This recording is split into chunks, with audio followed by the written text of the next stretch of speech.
আজকে Shaheed Suhrawardy medical college Chhatra Dal mother of ডেমোক্রেসির ৮০তম জন্মবার্ষিকী বা ৮১তম জন্মদিন উপলক্ষে তারা একটি দোয়া মাহফিলের আয়োজন করেছিল। আপনি দেখবেন অতীতে নিষিদ্ধ ছাত্রলীগ যখন ফ্যাসিস্ট হাসিনার জন্মদিন থাকতো তখন তারা মনে হইতো চাঁদার একটা উৎসব হইতো তখন সেই সময়টা।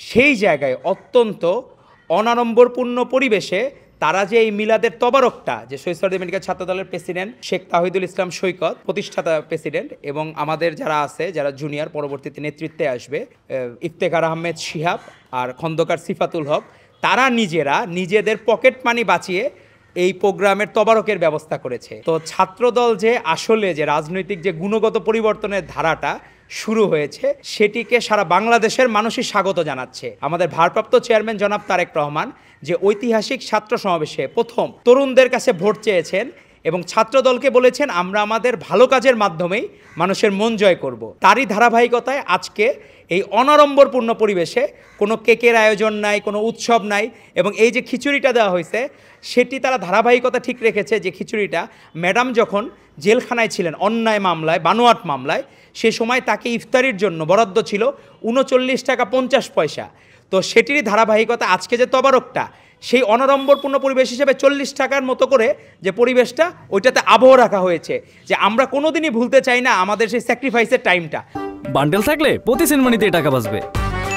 বিকাশ সেনমানি বান্ডেল কিনে জিতুন প্রতি লেনদেনে। আর কেউ যাতে অন্যায় নির্যাতনের শিকার না হয়, কেউ যাতে রাজনীতি করার কারণে কাউকে যাতে অন্যায়ভাবে জেল খাটতে না হয়, মামলার সেই কাঠগড়ায় যাতে দাঁড়াতে না হয়, আদালতের কাঠগড়ায় যাতে প্রতিদিন দৌড়াতে না হয়। এসবি যেখানে ১২৩ জন অফিসারকে জাবেদ পাটোয়ারির নেতৃত্বে এর মূল কারিগর ছিলেন সালমান এফ রহমান। এই দরবেশ বাবারা তারা আসলে বাংলাদেশের মানুষকে গুম করত, তাকে শারীরিকভাবে আর মানসিকভাবে একটা দেশকে কিভাবে গুম করা যায় তার নিদর্শন রেখেছে এই এসবির যারা দায়িত্বে ছিল এবং পুলিশের যারা দায়িত্বে ছিল। তাকে পুরস্কার স্বরূপ আইজিপি করা হয়েছে। আপনি দেখেন যে অসমাপ্ত আত্মজীবনী না পড়ে কেউ বিসিএসের কেন্দ্রে যেতে পারতো না, পরীক্ষায় যেতে পারতো না। কালচারাল ফ্যাসিস্ট তৈরি হয়েছে। এরা তো শেখ মুজিবের বন্দনা গীতি শুনেই তো এই ফ্যাসিস্ট হয়েছে, নাহলে তো কালচারাল ফ্যাসিস্ট তৈরি হতো না বাংলাদেশে। হাসিনা লম্বা মেয়াদে স্বৈরাচার ছিল আর স্বল্প মেয়াদে স্বৈরাচার ছিল শেখ মুজিব। দুজনই তো স্বৈরাচার। আপনি এক স্বৈরাচারকে আপনি মহামানব বানাচ্ছেন, আপনি ভবিষ্যতে হাসিনাকে মহামানব তার একটু সময় পাইলে। আমরা এই জাবেদ পাটোয়ারি সহ সালমান এফ রহমান সহ আমাদের যে এখানে মেধার বৃত্তি, মেধার চুরি এবং বিকৃত মেধা যে শিক্ষা দিল, এই বিকৃত মেধার শিক্ষার জন্য তাদের প্রত্যেককে বিচারের কাঠগড়ায় এবং তাদের কঠোরতর বিচার দাবি।